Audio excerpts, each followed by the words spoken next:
Hi there. Okay, I think I'm live. Welcome to the Facebook Live, Goddess and Energy Coming Alive. I am Yukiko Amaya. I'm your host, and I am sitting on the ancestral lands of the Manahoac people of the Monacan Confederacy. And if you are there, let us know, let me know where you are tuning in from, and if you know whose ancestral lands you are on. I'd love to hear from you. And let me first introduce myself. I am a healer, a shaman, and a priestess of Goddess and priestess of Avalon. I have my Goddess Path, which is the website and the place from which I do all of my inquiries into what this life is about, both in the material world and also in the subtle, non-material realms. I am a walker of both worlds. I started to be really interested in the unseen world, I think quite early on. I had very vague memories as a child, or as a baby actually, in the crib, of coming from another realm. And I remember, feeling myself in body and sensing the certain limitations and restrictions of that, and also sensing how difficult it was for people to communicate. Whereas my memory at that time as a baby was that I had come from a place of great ease, of almost telepathic communication. And throughout my life, it's always been this interest in looking at the beauty of matter. I painted, I sculpted, and I was a photographer for a number of years, really fascinated in the beauty of nature, of art, and also in the unseen realms where I could sense these energies moving. And in a way, music is sort of like that. It's sort of like a bridge between the seen and the unseen, because we make sound, and that comes from our vocal cords. So it's a material place that it comes from, and yet the sound carries these memories, and it inspires and awakens within us something that is of the subtle energy. So it's this bridge between the worlds, between the seen and the unseen.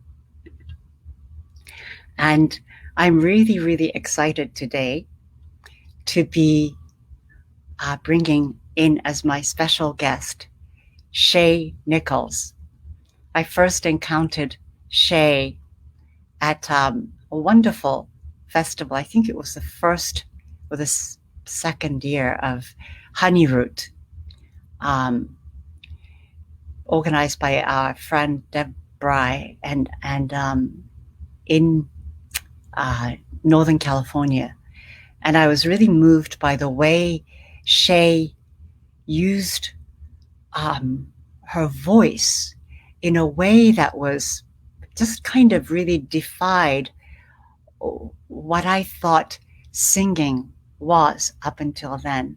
And but I'll let her explain a lot more. Shay Nichols is deeply inspired by the wisdom of nature.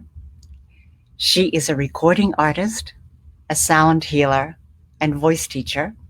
She's a graduate of the CIIS Voice Sound Healing Program and Open Ear Center. Shay loves helping people discover and experience the power and wild versatility of their own voices through chanting and improvisation. Her first CD, Wildflower, which is a beautiful CD, I have it, features voice-only compositions born out of her time in natural settings. She is creating the Natural Music Institute, an international organization which fosters collaborations between ecologists and musicians to produce recordings inspired by natural environments. So that's really fascinating. So without further ado, let's bring on Shay. Yay! Hello. Hi there. Hi. there. So where are you right now, Shay? I'm in New Orleans, Louisiana. Oh, wow. Oh, wow.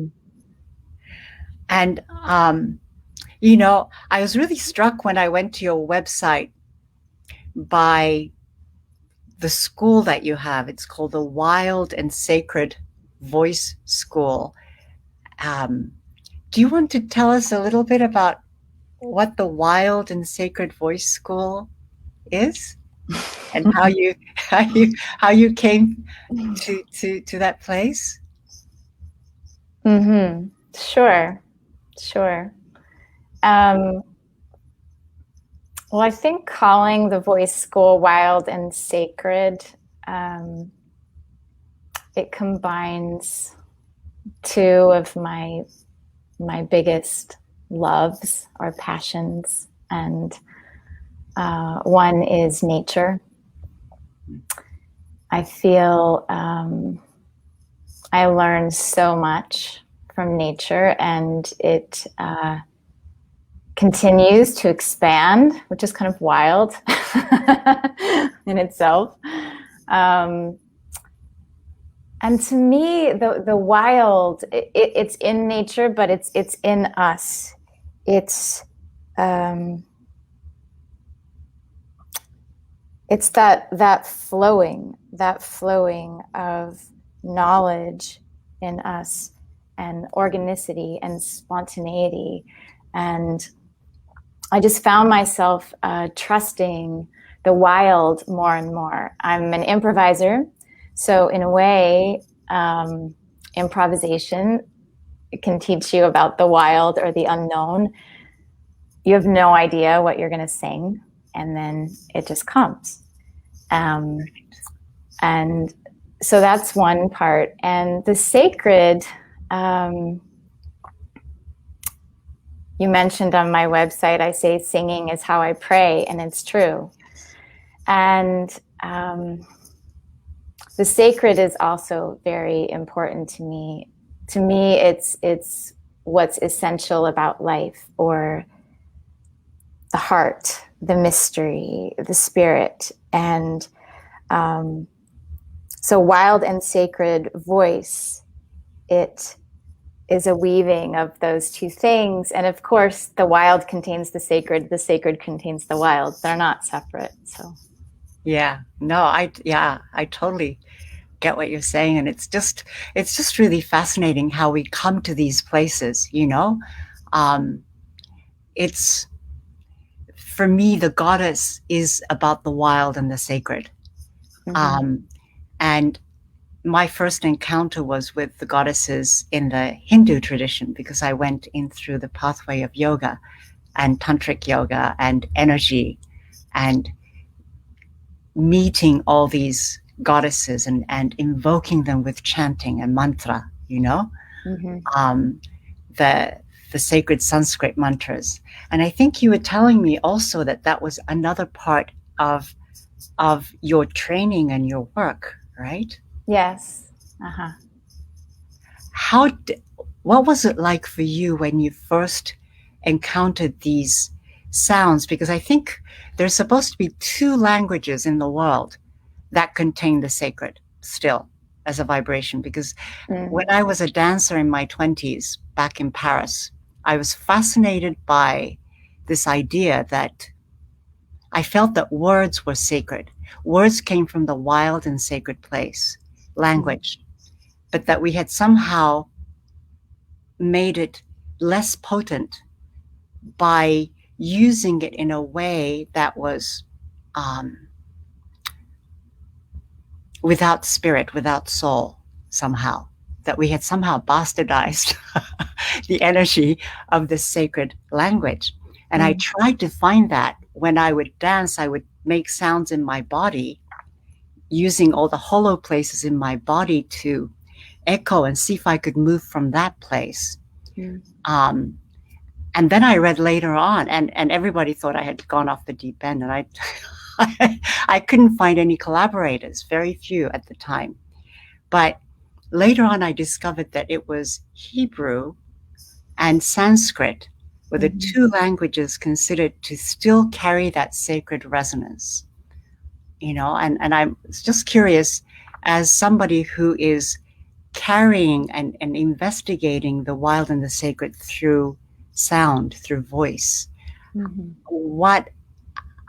how did the Sanskrit mantras strike you when you first encountered them and started to chant them? Yeah, that's a great question. I feel like I need to just back up and tell the short story before I found Sanskrit mantras. Okay. Which, so I was in the forest of Transylvania. That's already like a mythological story, right? Once upon a time. Once upon a time. And I was with 100 Hungarians and 2 French people. No one spoke English.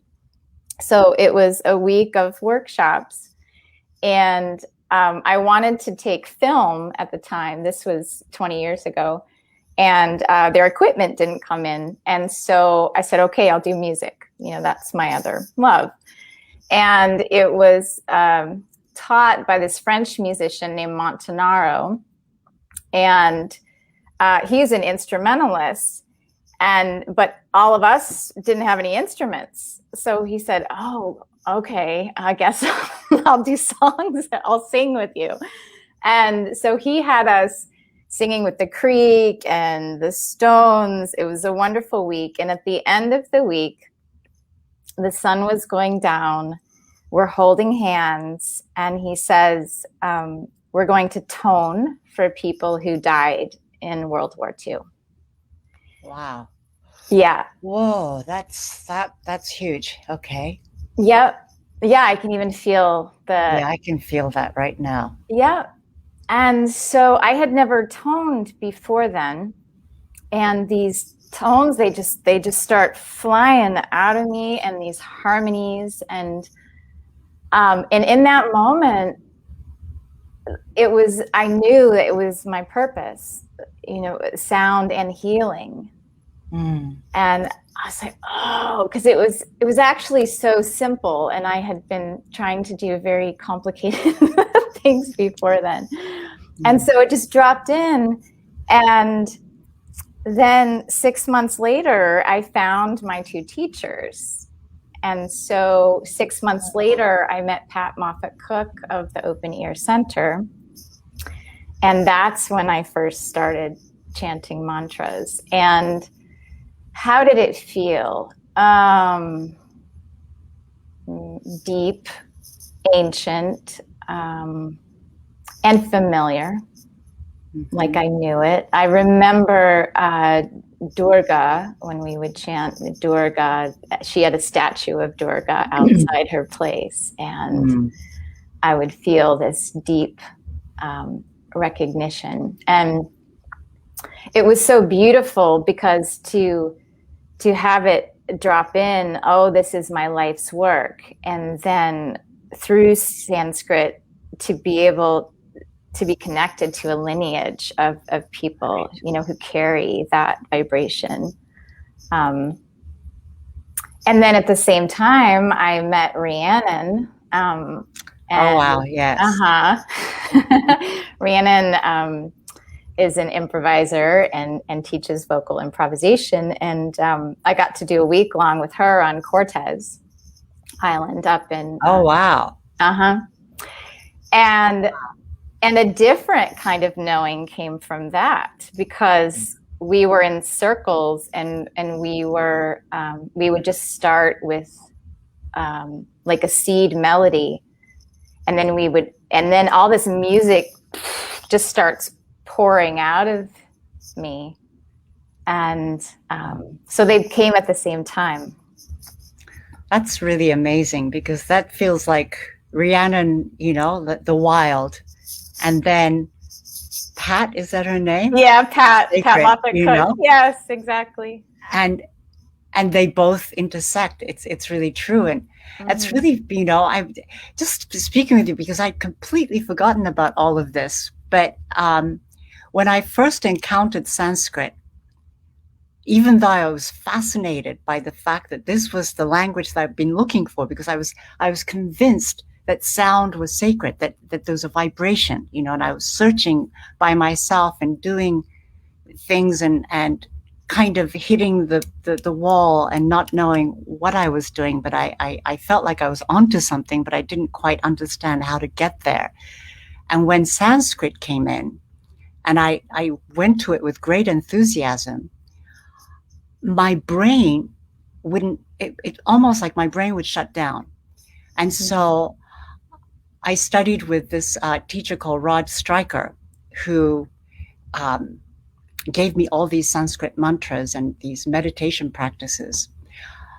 And it would put me to sleep. I would fall asleep chanting. It was really dreadful. I would be like, Om Jayanti, and then I just like fall asleep until I met Swami Kareshvari by complete chance, and this was my wild and sacred entry. It was really funny. I encountered two teachers at the same time as well. One was a shaman, Don Miguel Ruiz, and he was completely wild, and I went to one of his meetings and I saw him shapeshift. And I thought, that's not a human. He shifted into something else. And I thought, wow, okay, what's that? And I could see or sense and feel this incredible energy pouring out from him. And it was love. And it was pouring into all of his students. And the room got really thick with beings. It felt like a lot of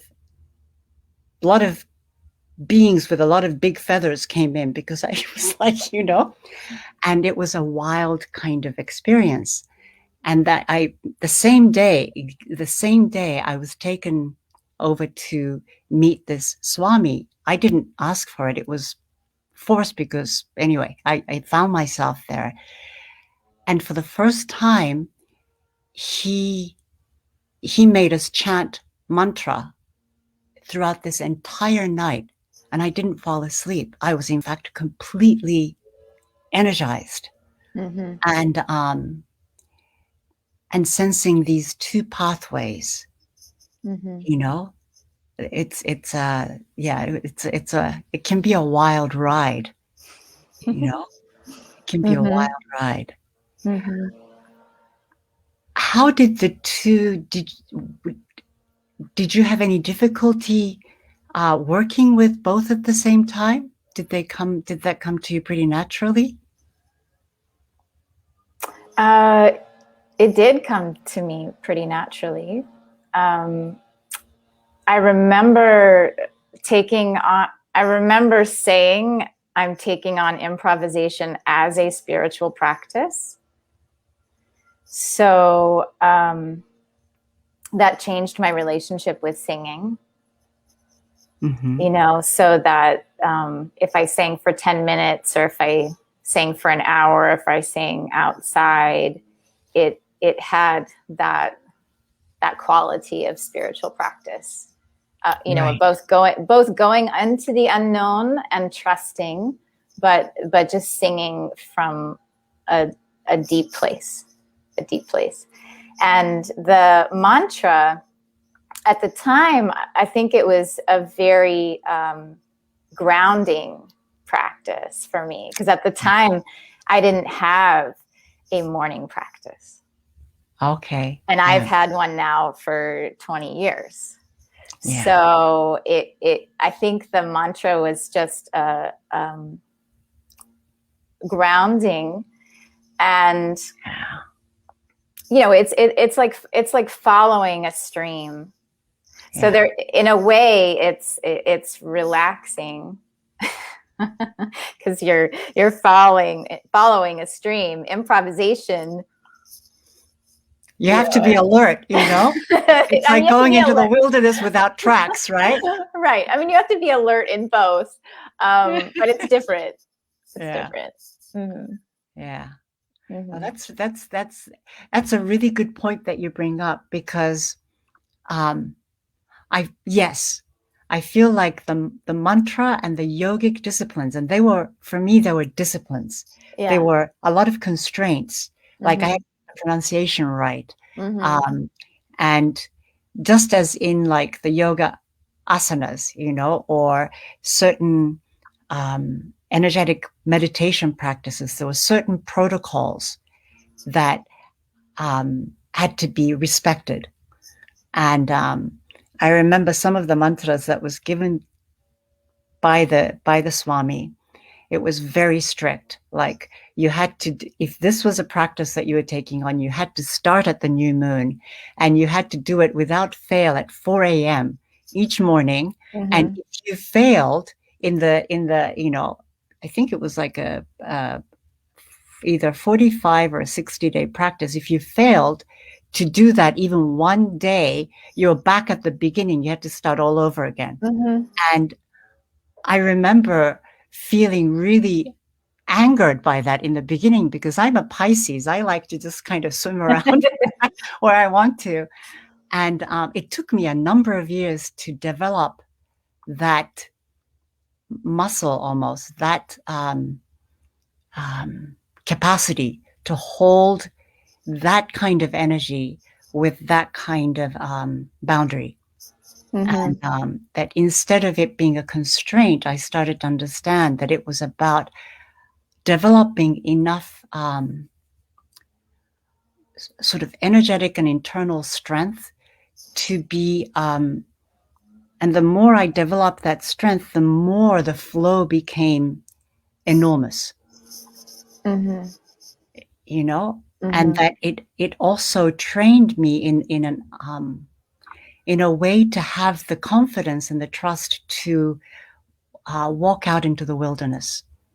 For me, mm-hmm. that's even though I started out with the wild, I went with Don Miguel, and I said to Swami, I said, I don't have the discipline, I don't have the capacity to do that, do what you're asking me to do. So I'm going to go over here, and because this one I think I can do.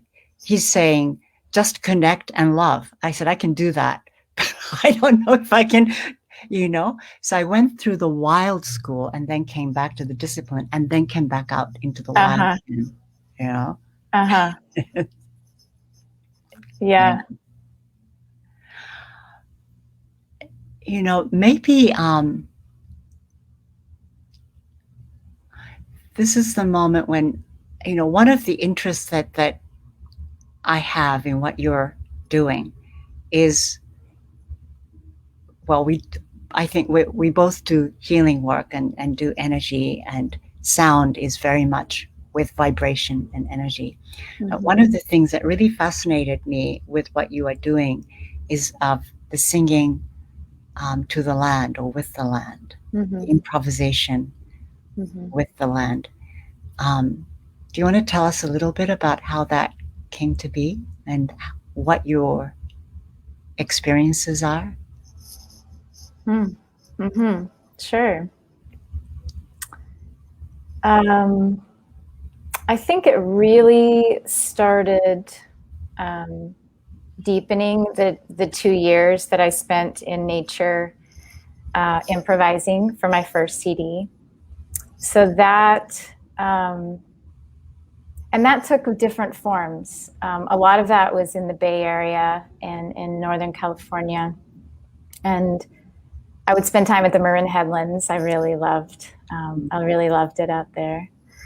And sometimes I would sing while I was in nature or while I was walking. But then a lot of times I would just be in silence and then I would come back. It was like I would receive kind of an infusion and then I would come back. And so that was... What do you mean come back? Oh, come back. Well, like come back to a place where I could sing and record. Okay. And then, but it felt so related to the walk I had just been on, or what I had just experienced. So that was kind of chapter 1, I suppose, the first CD, and I called it Wildflower, and was singing in made up languages or vocables through part of that. Mm-hmm. And there was a big turning point. When was it? I don't know, 6 or 7 years ago. A friend of mine teaches authentic movement.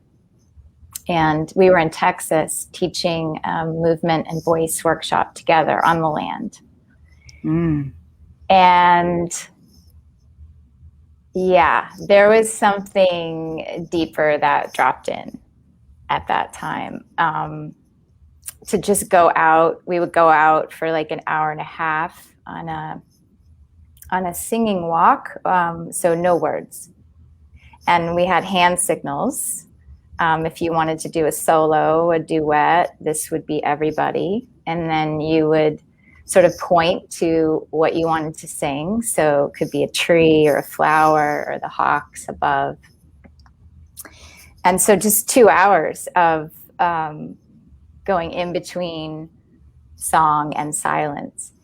And I had experienced it myself, but it was amazing to experience with a group how our perception changed. I don't, each 20 minutes it was kind of, or something, it was another level wow. of, and I think I told you at the end of that, we saw a snake, and one of the women, I kind of put my hand because I didn't know if it was venomous or not, and she said, "Well, should we sing to it?" And I said, "Yeah." And we sang, and the snake started moving when we sang, and I felt so connected. I was definitely in an altered state at that point. But that was a bit of a catalyst. And from there, I thought this just feels so right for us to be nourishing the earth with and it's old. We know it. I think we used to do it, and we just kind of forgot. And but the kinds of connection that it opens up is really incredible. So yeah. Yes, there is. No, it's powerful. I feel like shivers going up and down, and it's the land for me is so alive. Nature is so alive, and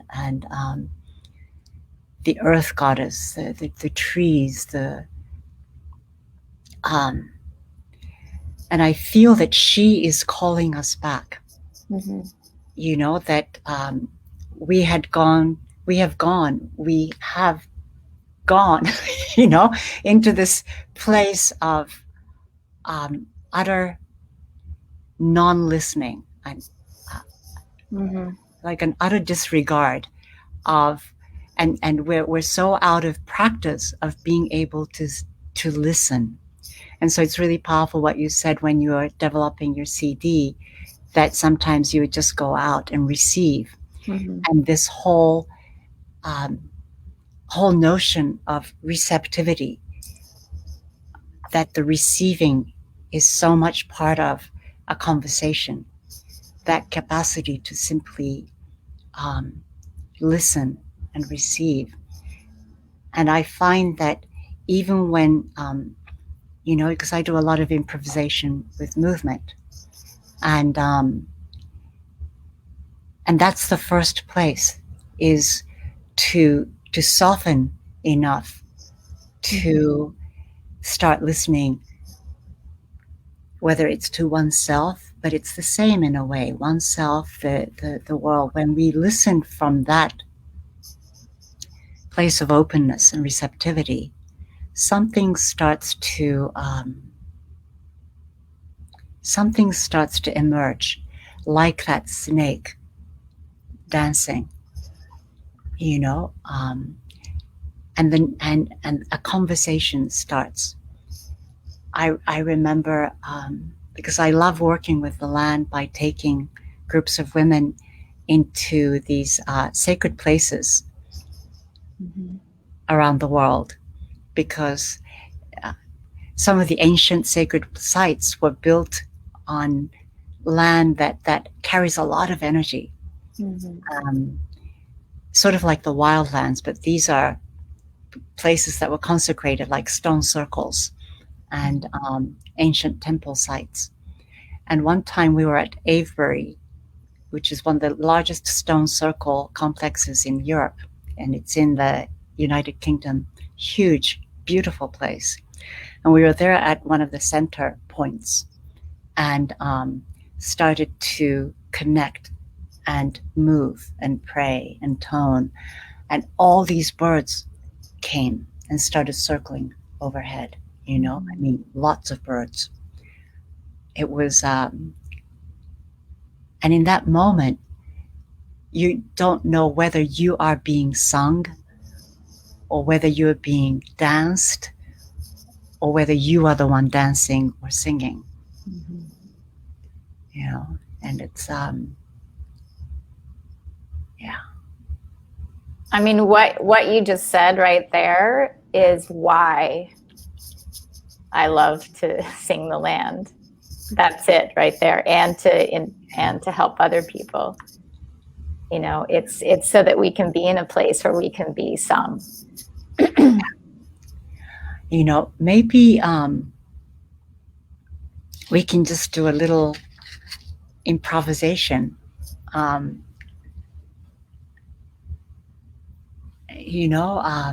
Would that be something that you feel open to right now, to Sure. do a vocal improvisation, and I might, and I'll see, to move Okay. with you. Sure. But also, because I feel like there is, I'm starting to feel a presence come in. Yeah. So if you like, we can do just a little bit of improv. Sure. That sounds great. Okay. Okay.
Okay, Shay, I definitely want to go out to that old growth forest with you in North Carolina. We got to do this.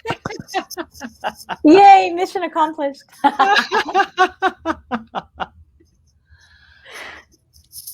Yeah.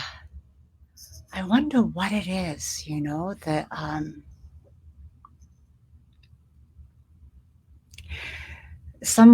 think it was, I forget who it was, but somebody talking about, oh yes, it was, again, Jane Burns, I think, the Celtic shaman lady, who's talking about how singing, I guess in the Celts have this thing that they call, what was it, Oram Mor, and it's called the harmony of the world or the song of the world. And in their spirituality, they believe that the Fae or the fairy folk are in charge of maintaining the harmony of all of the songs of all of nature, of the entire world. And when the entire world is able to sing in from their true place, and they can improvise with each other, that it creates a harmonious world. And that the fairies are kind of not very happy with humans because we are disrupting that harmony of the song of the land, with all of our unconscious, way of exploiting and dealing with the land. And so it makes their work that much harder, and they're not very happy with that. And I think it was another person who really also works with this field, this field of it almost feels like the place where everything is created from, the place that we go to with song or with movement or with ritual, with drumming, with different ways of accessing what I also, from some of the traditions, call the otherworld. There's the mundane world, and then this other world of sacred, wild energies moving through. And so her name is Anna Breitenbach, and she's an animal communicator who worked with a gentleman named Tom Brown here in the United States, who does a lot of work around Native American tracking. He's not Native American, but the Native American elders really saw him and took him in and trained him and felt that he was the one who should carry this out into the world. And she's from South Africa, quite an extraordinary lady. And she said, the whales sing the ley lines alive and awake in the ocean, and the elephants do the same for the ley lines on the earth.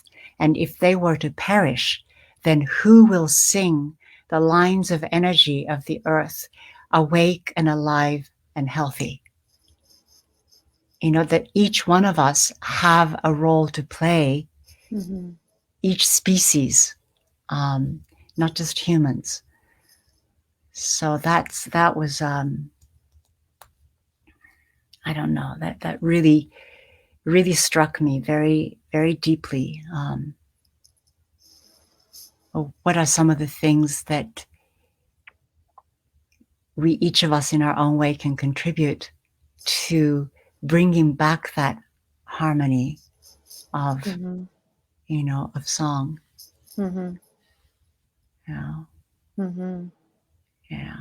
Yeah, there's a lot that I resonate with. I think singing with the land is it is harmonizing, and it's a process of layers, and of vulnerability,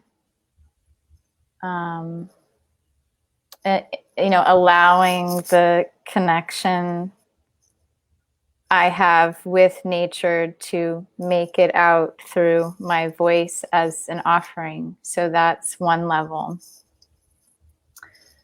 But then there's another, as it goes, there's another level of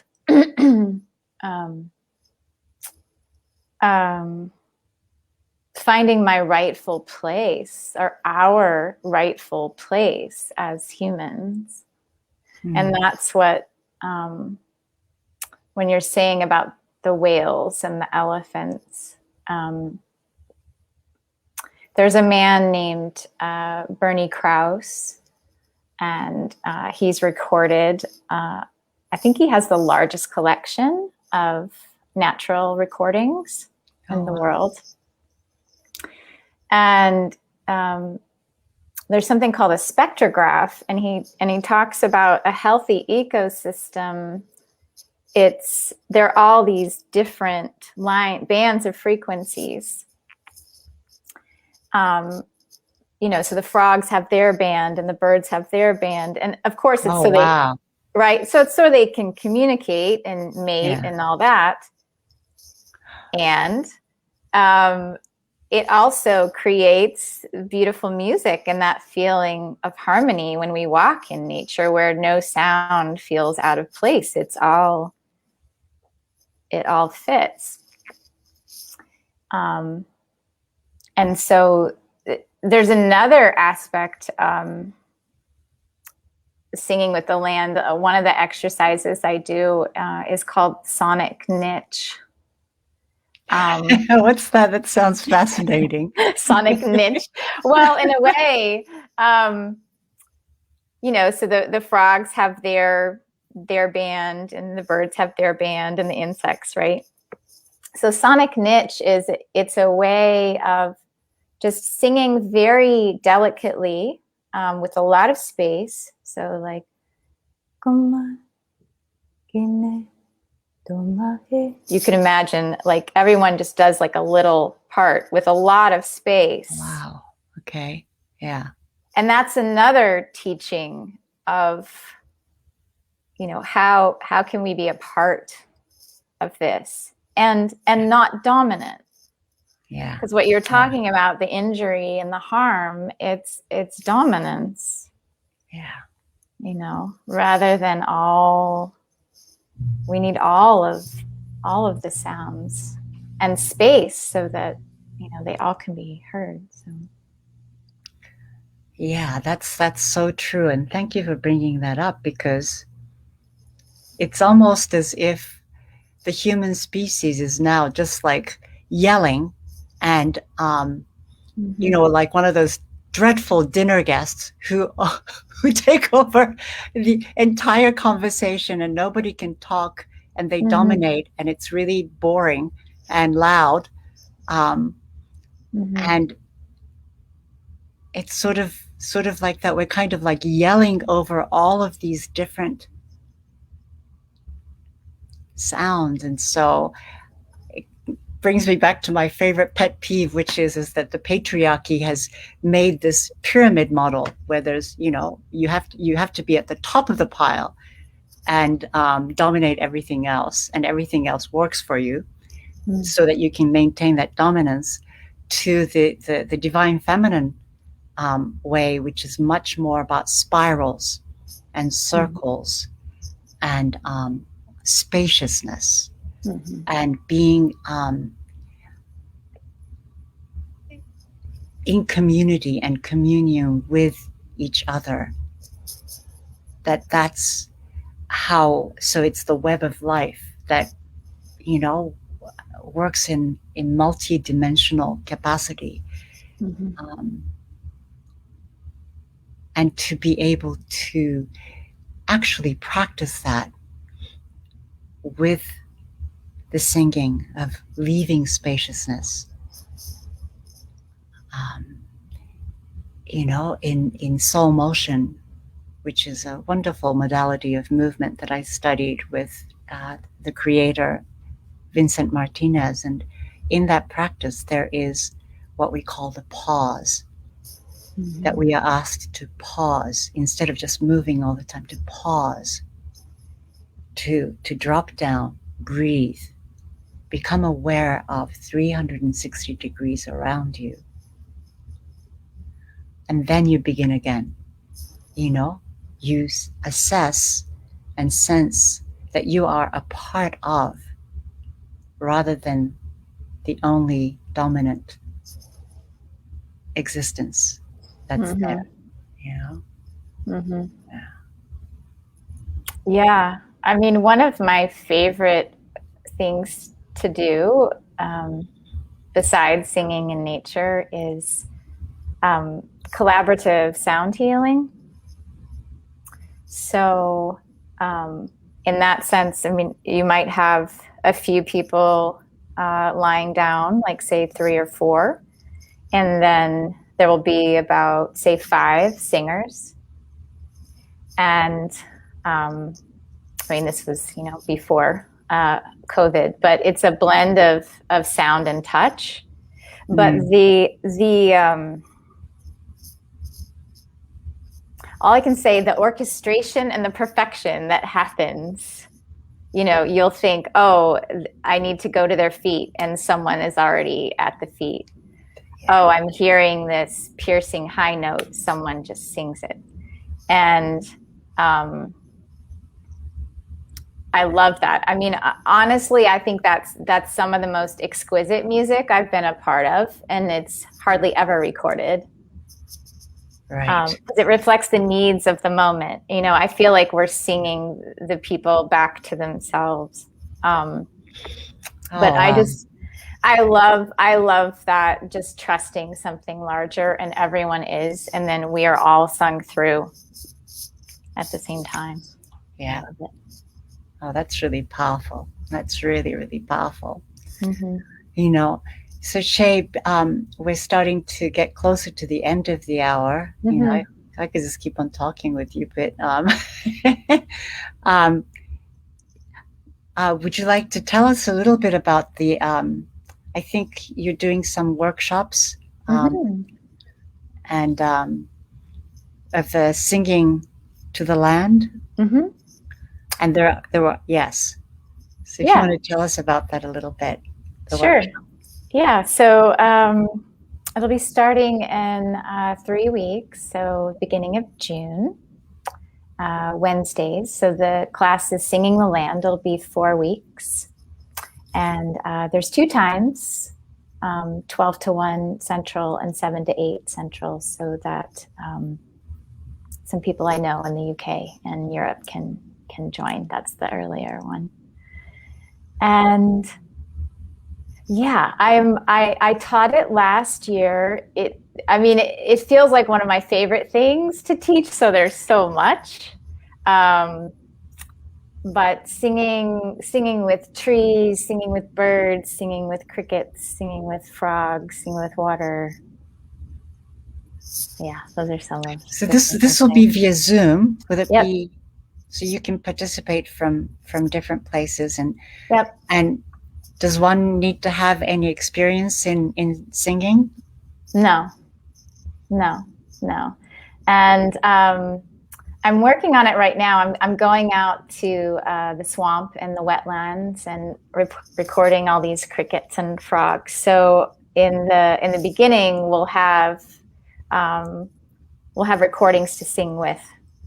Oh, cool. Yeah. Okay. Yeah, like all these different sounds. And it's both. We'll practice singing the land and the earth together, but then I also hope that you take some of the tools and go out and sing in your own ecosystem and see what happens.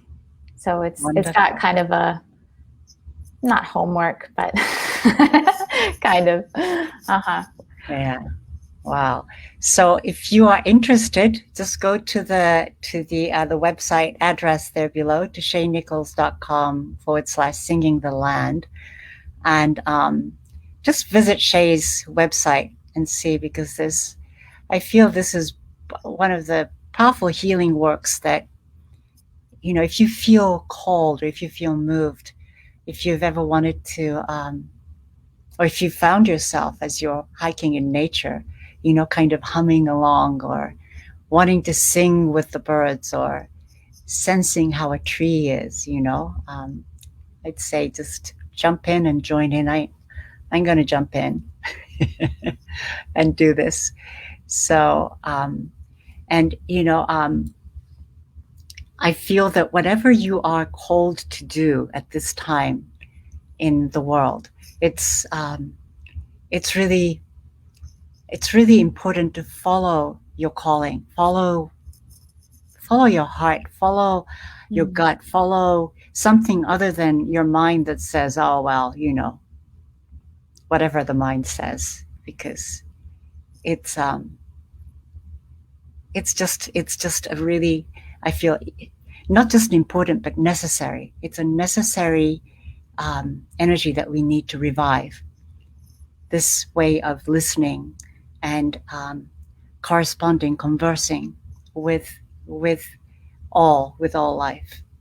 Um, and for those of you who have been working or following me, I also wanted to tell you about the rituals that's coming up. I work a lot with rituals. Ritual is another way of entering into this wild and sacred space. Um, the next one is the full moon ritual. It's a full flower moon. It's they call it flower moon in May because of all the wildflowers. I think it's the Algonquin people and um, call it that. But it's a very powerful moon. It's a super moon, and there's going to be a lunar eclipse as well. Um, and the moon, working with the moon is another way of working with the spiral or with the cauldron energy of regeneration, of release and regeneration. So yesterday was the new moon, and I was really excited to have you here, Shay, because in a way, as we look at new ways of connecting with the world and experience, your wild and sacred voice way of connecting, it's like seeding something into this new moon energy as we open to investigating and opening to the unknown instead of redoing something that we know, which might feel safe to the mind, to open to another way of connecting outside of our comfort zone at times, or really moving towards something that has been drawing our soul. So the moon has these rhythms. And so I invite you that these rituals are pre-recorded. So you'll be doing them by yourself at your own time, at your home. And when you sign up, it will drop about 4 days before the full moon. So the next one is, I think, May 26th. And then the seasonal ritual that's coming up is for Litha, for the summer solstice that's coming up. So that's another bigger cycle of the wheel of the year. That's the summer solstice, the longest day of the year, connected in the Avalonian tradition with water. And the water is the flow of emotions. So just look into those if you're interested. And we have a little bit of time, so I don't know if anybody might have questions. Lee, I was there in Avery with those birds. Yes, you were. Yes, you're part of that. But if anybody has any questions for us, for either one of us, please type them in, and we'll see if we can respond. Now, otherwise, if they go to Shay, if they're interested in like other forms of singing, you also have those workshops, right? There is singing to the land. But for those who are very interested in, and I also want to say, when you sing with the land or when you move with the land, it brings healing also into your system.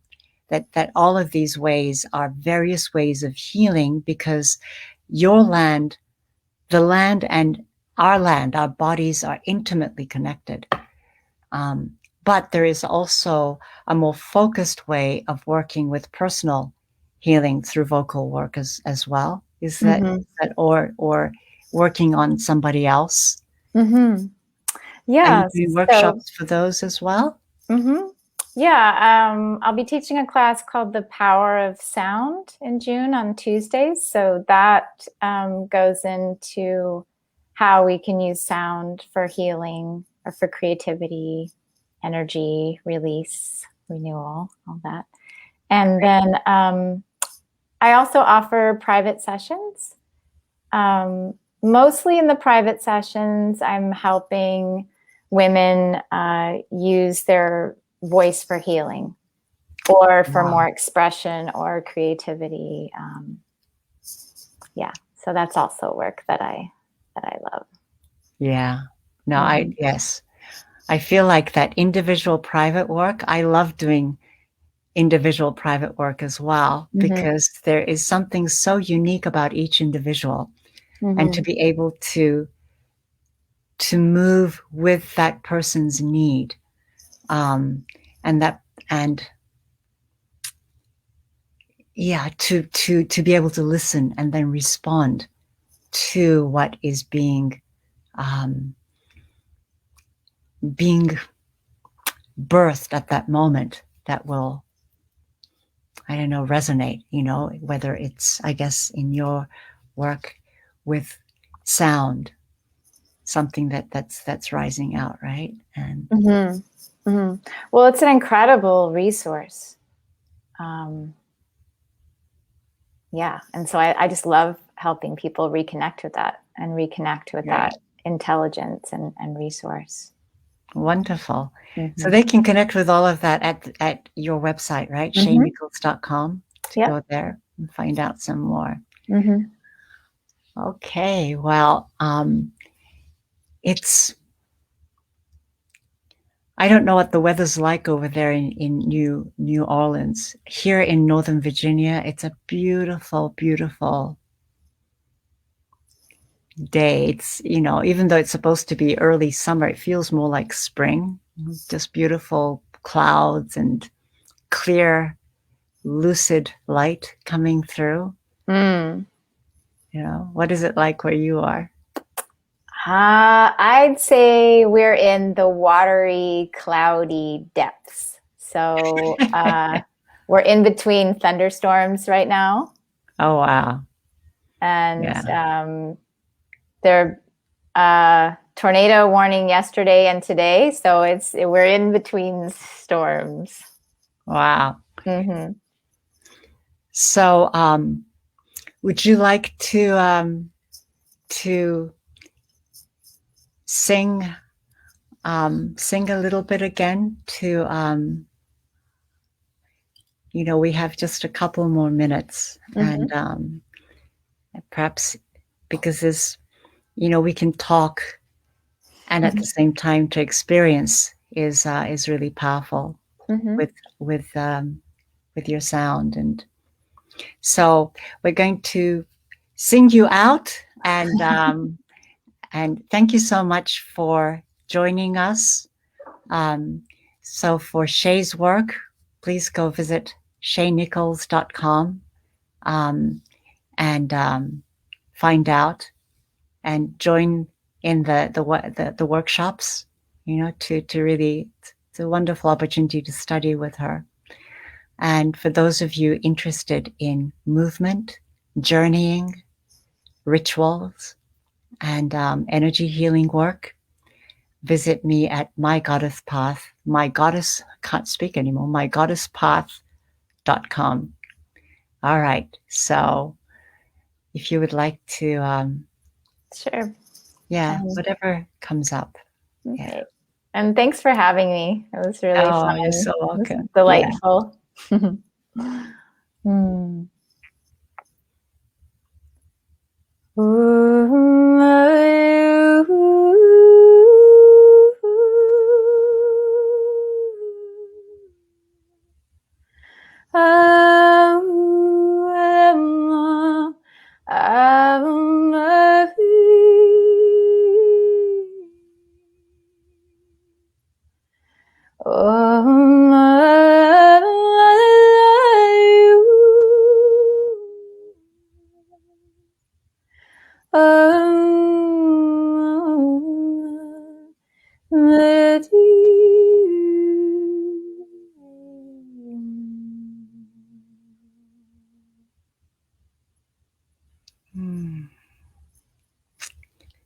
Thank you so much. Thank you. And I thank all of you watching, and I thank the land and the goddesses of the land. Blessed be. Thank you. Thank you. All right. Bye-bye. Bye.